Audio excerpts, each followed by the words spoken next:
അപ്പൊ ഞങ്ങളുടെ വീട്ടിൽ പാട്ടുമായിട്ട് ബന്ധമില്ലാത്ത ഞാനേ ഉള്ളായിരുന്നു. അപ്പൊ ഒരിക്കൽ എനിക്കൊരു ആഗ്രഹം തോന്നി, എനിക്കൊരു പാട്ട് എഴുതണം.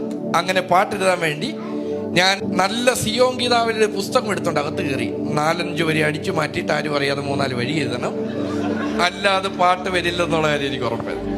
പക്ഷെ ഈ വീട്ടിൽ സിബ്ലിങ്സ് ഉണ്ടെങ്കിൽ അവർ കണ്ടുപിടിക്കുമെന്ന് പറയുന്നത് എൻ്റെ ഏറ്റവും വലിയ തെളിവാണ്. എൻ്റെ വീട്ടിൽ അത് കണ്ടുപിടിച്ചു. പിന്നെ ബൈബിൾ തുറന്ന സങ്കീർത്തനമൊക്കെ നോക്കിയിട്ട് ഞാൻ വിചാരിച്ചു, അന്ന് സങ്കീർത്തനത്തിൽ നിന്ന് 3-4 വരി എടുക്കാൻ നോക്കിയപ്പോൾ അവിടെ നിന്ന് എല്ലാം പാട്ട് എഴുതിയും വെച്ചിട്ടുണ്ട്. അങ്ങനെ പുതിയ നിയമത്തിൽ ലൂക്കോസ് സുവിശേഷം എടുത്ത് ഇങ്ങനെ വായിച്ചു വന്നപ്പോൾ 2 പേര് വീട് വെക്കുന്ന എഴുതി.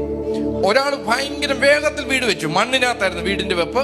അതുകൊണ്ട് യുദ്ധകാല അടിസ്ഥാനത്തിൽ അതിന്റെ പെരകൂതാശ അതിന്റെ അകത്ത് കയറുമ്പോൾ അപ്പുറത്തൊരു പുള്ളി ഇങ്ങനെ കിളച്ചുകൊണ്ടിരിക്കുക. ചിലരുടെ ഒക്കും ചിലരുടെ കാര്യം ഒക്കില്ലെന്ന് പറഞ്ഞതിലോട്ട് പുള്ളി പാറയുടെ പുറത്ത് ഇങ്ങനെ കിളച്ച്, ചിലരുടെ കാര്യം വൈകുക, ഭയങ്കര സ്പീഡ് ചിലരുടെ കാര്യം നടക്കുന്നു, പക്ഷെ ചിലരുടെ കാര്യം വൈകുന്നു. പക്ഷെ വൈകിയാലും പണി തീർന്നു, ഗ്രഹത്തിന്റെ പണി തീർന്നു. കുറച്ചു കഴിഞ്ഞപ്പോൾ വലിയൊരു കാറ്റടിച്ചു. കാറ്റത്ത് വേഗത്തിൽ വന്നത് ചിലതൊക്കെ നിലംപരിചായപ്പോൾ ദൈവം സ്ഥാപിച്ചതിനെ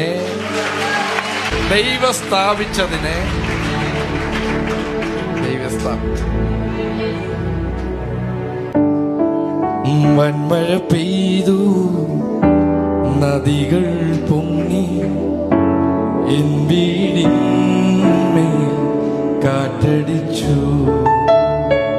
ഇത് സാധാരണ എല്ലാവരും അനുഭവം വന്ന പാട്ട് എഴുതുന്നത്. പക്ഷെ ഞാൻ പാട്ട് എഴുതിക്കാൻ അനുഭവം തുടങ്ങി.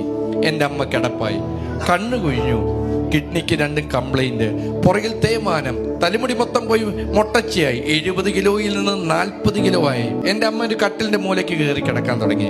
പക്ഷെ കട്ടിലേക്ക് കിടക്കുമ്പോൾ ഇടയ്ക്കിടയ്ക്ക് എന്നെ ഇങ്ങനെ വിളിക്കും. എന്നോട് നീ എന്തിനാണ് ഭാരപ്പെടുന്നത്, നമ്മളെന്തിനെ കൈയടിക്കുന്നത്, നമ്മളെന്തിനെ ആരാധിക്കുന്നത്, വല്ലവിധ നിത്യത പോകാനല്ല. അതുകൊണ്ട് നീ പിശാനെ നോക്കി പറ, എൻ്റെ അമ്മയെ തട്ടുന്നെങ്കിൽ വേഗം തട്ട്, എന്നാലും നിന്റെ ത്വക്കിന് ജീവനുണ്ടെങ്കിൽ നീ പിശാന്റെ തലയെ തകർക്കണം.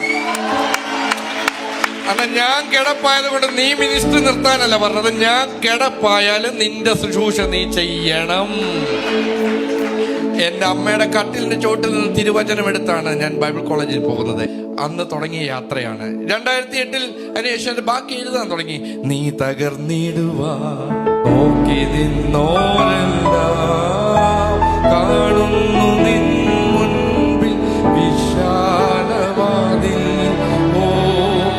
യഹോവ നിനക്കായി കരുതിയ വഴികൾ നീ പോലും അറിയാതെന്നും. നീ തകരാൻ നോക്കുന്നവർ കാണും നിന്റെ മുമ്പിൽ വിശാലവാതിൽ.